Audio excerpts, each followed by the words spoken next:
चलिए बिल्कुल, अब ये देखने वाली बात होगी कि जनता क्या फैसला करती है। अखिलेश जी, मैं आपके पास आना चाहूंगी, कितनी उम्मीदें आपको, क्योंकि देखिए बीजेपी और कांग्रेस में अभी तक सीधी टक्कर रही है, लेकिन इस बार कहीं ना कहीं जो है आपकी तरफ से भी जोरदार प्रचार प्रसार किया गया, देखने को आया, और कुछ सीटों पर आप जो है उतरे हैं, आपने प्रत्याशियों को उतारा है। कितनी उम्मीद जनता से कि आपको कितना समर्थन जनता का मिल सकता है?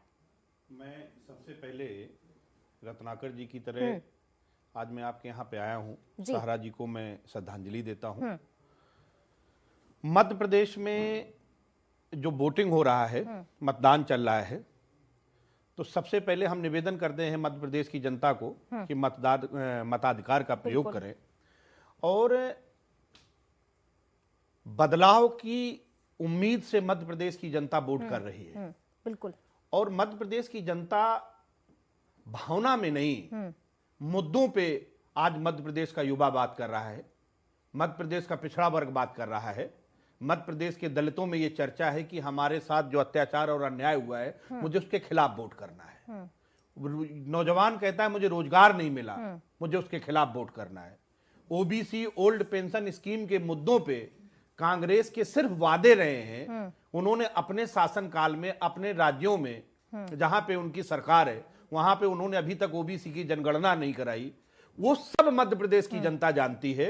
मध्य प्रदेश की जनता इस बार बदलाव के लिए वोट करेगी और उत्तर मध्य प्रदेश में इस बार नया सिनेरियो आपको देखने को मिलेगा। लेकिन जैसे कि आपने यहाँ पर कहा कि ओबीसी की जनगणना नहीं कराई, लेकिन अब कांग्रेस कह रही है कि अगर कांग्रेस सत्ता में आती है तो जातीय जनगणना जरूर कराएगी। नहीं तो जिन राज्यों में आप सत्ता में हैं वहां पे कराएं। आप वहां पे कौन रोके है आपको? भाई हमारे समाजवादियों की सरकार, समाजवादी नेताओं की सरकार बिहार में है। माननीय नीतीश कुमार जी ने डाटा दिया, उन्होंने जाके दे दिए कि ये है, ये जातीय आंकड़े हैं और ये सोशियो इकोनॉमिकल आंकड़े भी वो दे रहे हैं धीरे धीरे। तो आप जिन राज्यों में आपकी सरकार है आप कम से कम उन राज्यों में करें। बिल्कुल। 10 साल आपका सरकार केंद्र में रहे तो उस समय आपको ओबीसी के लिए करने के लिए, ओल्ड पेंशन स्कीम करने के लिए आपको किसी ने मना नहीं किया था। उस समय आपको जनता के प्रति जो आपके कर्तव्य थे उसको निर्वाह करना चाहिए था। मध्य प्रदेश की जनता ये जानती है कि मुझे भाजपा और कांग्रेस दोनों से नहीं, मुझे नए रास्ते को चुनना है। उन्हें समाजवादी पार्टी और अखिलेश यादव को वोट करेंगे। बिल्कुल। चलिए, यहाँ पर आपका कहना है कि बिल्कुल जनता बदलाव चाहती, देखने वाली बात होगी कि वाकई जनता बदलाव चाह रही है, क्योंकि हाँ, मुद्दे जरूर कई सारे हैं जिनको ध्यान में रखते हुए आज जो है हर मतदाता मतदान केंद्र तक पहुंच रहा है। चलिए, अब किसकी बात कर रहे हैं? चलिए अखिलेश जी से जवाब ले लेते हैं। अखिलेश जी क्या कहेंगे? देखिए, आपने अवधेश जी को सुना। किसान आज परेशान क्यों हैं? क्यों नहीं एमएसपी दे देते? उसे झुंझुना दे रहे हैं कि हम भी किसान सम्मान निधि। अरे सम्मान तो जो उपज पैदा करता है उसका मूल्य दे दो, कोई जरूरत नहीं पड़ेगी बैसाखी पे चलाने की। उसे किसी को मुफ्त राशन दे देंगे, किसी को सम्मान निधि दे देंगे। क्यों दे रहे हैं? बिल्कुल। आप उसे रोजगार। अखिलेश जी आपका एक कमेंट चाहूंगी। बिल्कुल।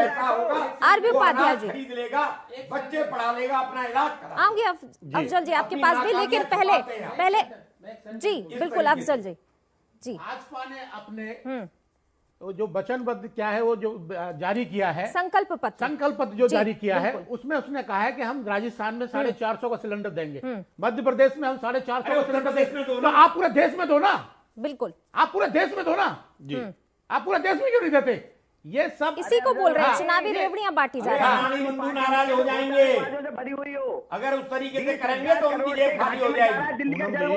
जी, समाजवादियों पे जो कहते हैं कि समाजवादियों को मुंह नहीं दिखाना चाहिए। अखिलेश जी आऊंगी, आपसे जवाब लिया ना, अभी एक करके बात रखने दीजिए। 10,000 करोड़ हम समाजवादी उस परंपरा को आगे लेके जा रहे हैं। केरल में समाजवादियों की सरकार, जो उपाध्याय जी याद होगा आपको, किसानों पे गोली चली थी, लोहिया जी ने जाके वो सरकार गिराई थी अपनी। मैं उस परंपरा को आगे लेके जा रहा हूं। हम पिछड़ों और दलितों की, किसानों की बात करते हैं, पानी फ्री किया है हम समाजवादियों ने। तो हम समाजवादी वो लोग हैं, हम हमेशा कहते हैं कि किसान की बात, मजदूर की बात, न्याय की बात, विकास की बात, दलित पिछड़े अल्पसंख्यकों की बात हमें शर्म आनी चाहिए। अवधेश जी, ये तो बेहयाई और बेशर्मी की इंतहा हो गई कि हर मुद्दे पे ये सरकार फेल है। आऊंगी आपके इसके पास, बावजूद भी अवधेश जी, शर्म हमें आनी अवधेश जी चाहिए। आऊंगी आपके पास, जवाब लूंगी अभी। देश नहीं झुकने देंगे। चीन के साथ आप दादागिरी नहीं दिखाते हो, पाकिस्तान पर जाते हो, चलिए। फिर हमें शर्म नहीं आती। अफजल जी, सारे सरकारी संस्थान अफजल जी, आपने, आप क्या कहेंगे? आपको शर्म नहीं देखिए, आती? क्योंकि लगातार हम देख रहे हैं बड़ी बड़ी घोषणाएं पहले भी की गई थी, 2018 में भी की गई थी, 2023